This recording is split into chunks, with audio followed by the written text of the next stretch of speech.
আসসালামু আলাইকুম রহমতুল্লাহ। কথাগুলো তিতা, কিন্তু ভাই এই তিতার ভিতরে আপনাদের ভবিষ্যৎ নির্ভর করতেছে। এখন যে কথাগুলো বলবো এই কথাগুলো একেবারে কুৎসিত, তিতা, টক, আপনাদের কারো ভালো লাগবে না, কিন্তু এটাই বাস্তবতা, এটাই আপনাদের ভবিষ্যৎ। তাই ভিডিওটা সম্পূর্ণ দেখার অনুরোধ করতেছি এবং ভিডিওটাকে শেয়ার করে দিবেন। আপনি বিদেশ আসবেন একটা দালালের উপর নির্ভর করে, আপনি বিদেশ আসতেছেন আপনার ভাইয়ের উপর নির্ভর করে, আপনি বিদেশ আসতেছেন আপনার বন্ধুর উপর নির্ভর করে, বা আপনি বিদেশ আসতেছেন কোনো একটা কোম্পানির উপরে নির্ভর করে। কেন ভাই, আপনার কোনো যোগ্যতা নাই? আপনি বিদেশ আসবেন আপনার যোগ্যতায়। আপনি কেন আপনার ছোট ভাই, আপনার বন্ধু, আপনার বড় ভাই, আপনি দালাল, আপনি কোম্পানির উপরে ডিপেন্ড করবেন? কেন ডিপেন্ড করবেন? আপনার কি যোগ্যতা নাই? আপনার যদি যোগ্যতা থাকে তাহলে আপনি বাংলাদেশ থেকে কোনো একটা কাজ শিখে আসুন। আপনি কাজ জানেন না, সৌদি আরবের ভাষা জানেন না, আপনি যে দেশে আসতেছেন সেই দেশের ভাষা জানেন না, অথচ আপনি দালালের উপরে নির্ভর করতেছেন। দালাল আপনাকে থাকা দিবে, খানা দিবে, কাজ দিবে। কেন? দালালের ঠেকা পড়ছে? আপনার যোগ্যতা নাই? একটা কোম্পানিতে আপনি আসবেন, কোম্পানি আপনাকে থাকা দিবে কিনা আপনি দেখতেছেন, খানা দিবে কিনা আপনি দেখতেছেন, কোম্পানি কাজ দিবে কিনা আপনি দেখতেছেন। কেন? আপনি একটা কাজ শিখে আসতে পারতেছেন না? আপনার কি যোগ্যতা নাই? আপনি কেন ওই কোম্পানির উপরে ডিপেন্ডেবল হচ্ছেন? আপনি কেন দালালের উপরে ডিপেন্ডেবল হচ্ছেন? কেন হয়? আপনার যদি যোগ্যতা থাকে তাহলে আপনি বাংলাদেশ থেকে আসার পূর্বেই কোনো না কোনো একটা কাজ শিখে টার্গেট নিয়ে আসুন, যে আমার টার্গেট হচ্ছে আমি এই কাজ জানি, আমি সৌদি আরবে যাব বা এমন একটা দেশে যাব ওই দেশে কাজের কোনো অভাব নেই, আমি করতে পারবো, কারো উপরে নির্ভরশীল হব না। আমি কাজ জানি, কাজ আমাকে ডেকে নেবে যে ভাই আপনি আসেন, আপনাকে আমার দরকার।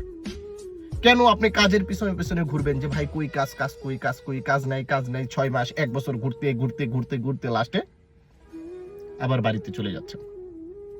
ইদানিং আমরা দেখতে পাচ্ছি কি জানেন, কিছু কিছু ইয়াং জেনারেশন পোলাপান আছে, সবে মাত্র এসএসসি এইচএসসি পাস করছে, বাপ মার চাপে বিদেশ পাঠিয়ে দিচ্ছে। ওরা এসব ভাব তাদের এই যে এরকম, তারা এরকম এরকম মনে করেন হাত বেঁধে তারা ভাব নেয়, পকেটের ভিতরে হাত ঢুকিয়ে ভাব নিয়ে চলে। সৌদি আরবে আসছে তারা, তাদেরকে দিতে হবে সুপার মলের চাকরি, তাদেরকে দিতে হবে 5 স্টার হোটেলের চাকরি, আবাসিক হোটেলের চাকরি, তাদেরকে দিতে হবে কফি শপের চাকরি। এছাড়া তারা করবে না, অথচ তারা কাজই জানে না, অথচ তারা কোনো কাজই জানে না, তাদের কোনো যোগ্যতা নেই। তারা জাস্ট ওই ফটোর দু একটা ইংলিশ বলতে পারে, তারপরও ঠিকঠাক মতো ভুলভাল ভালো মতো বলতেও পারে না, কাজ তো জানেই না, অথচ তাদেরকে কফি শপের 5 স্টার হোটেলের কাজ দিতে হবে। কেন? আপনি ভালো করে 5 স্টার হোটেল ম্যানেজমেন্টের কাজ শিখে আপনি আসতে পারলেন না? আপনি কফি শপের ব্যারিস্টার কাজ শিখে আপনি আসতে পারলেন না? হোটেলের আপনি বাবুর্চির কাজ শিখে আপনি আসতে পারলেন না? আরে ভাই কোন একটা কাজ শিখে আসুন। এখানে আইসা মাঞ্জার মধ্যে হাত দিয়া, পকেটের মধ্যে হাত দিয়া ভাব নিলে চলবে না। এটা বিদেশ, এখানে সবাই কামলা। আপনাকে যে দালাল আনছে সেও কামলা, যে ভাই আনছে আপনাকে সেও কামলা, আপনি আসছেন আপনি একটা কামলা। এখানে কাম করেই উপার্জন করতে হবে, ভাব নিয়ে কোনো লাভ নেই। আমরাও যখন সৌদি আরবে শুরুতে আসছি তখন মনে করেন মাথার ভিতরে 50 কেজি ওজনের বস্তা লোড আনলোড করছি ভাই। আপনি এরকম এই পজিশনে আসতে পারি নাই, শ্রম দিছি বিদায়, টার্গেট ছিল বিদায়, কিন্তু আজকে এই পজিশনে আসতে পারছি। আর আপনাদের তো কোনো টার্গেটই নাই, কাজ তো জানেন না, কোনো টার্গেটই নাই। কোম্পানিতে আসছি, কোম্পানি কাজ দিছে, কাজ করতেছি, 1300 রিয়াল স্যালারি পাচ্ছি, খাইয়া দেয়া 30,000 টাকা বাংলাদেশে পাঠাইতে পারতেছি। এরকম করে 2 বছর 5 বছর টাইনা টুইনা জীবন পার করে দিতেছি। কেন এরকম হবে? কেন? আপনার টার্গেট থাকতে হবে বড়। যদি টার্গেট থাকে আকাশ ছোঁয়ার, আকাশ না ছুঁতে পারলেও আপনি তাল গাছ পর্যন্ত উঠতে পারবেন। আপনার টার্গেটে যদি থাকে ছোট, তাল গাছের উপরে উঠবেন, তাহলে তাল গাছ কেন, তাল গাছের গোড়া পর্যন্ত আসার আপনি সাহসও পাবেন না। টার্গেট থাকতে হবে ওই চাঁদের দেশে যাব, চাঁদের দেশে আপনি না যান, রকেট পর্যন্ত তো আপনি উঠতে পারবেন। এরকম টার্গেট নিয়ে আসতে হবে।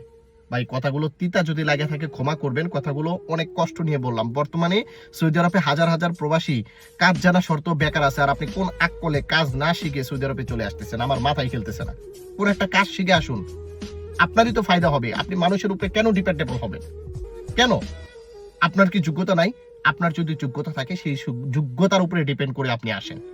বর্তমান সিচুয়েশনে সৌদি আরবের পরিস্থিতি তেমন একটা ভালো না, হাজার দিকে কাজের অভাব নেই, কাজ করতে গেলেই দেখা যায় যে মালিক ভালো নয়, দালাল ভালো নয়, অমক তমক বেতন দেয় না, নানা রকম প্রবলেম।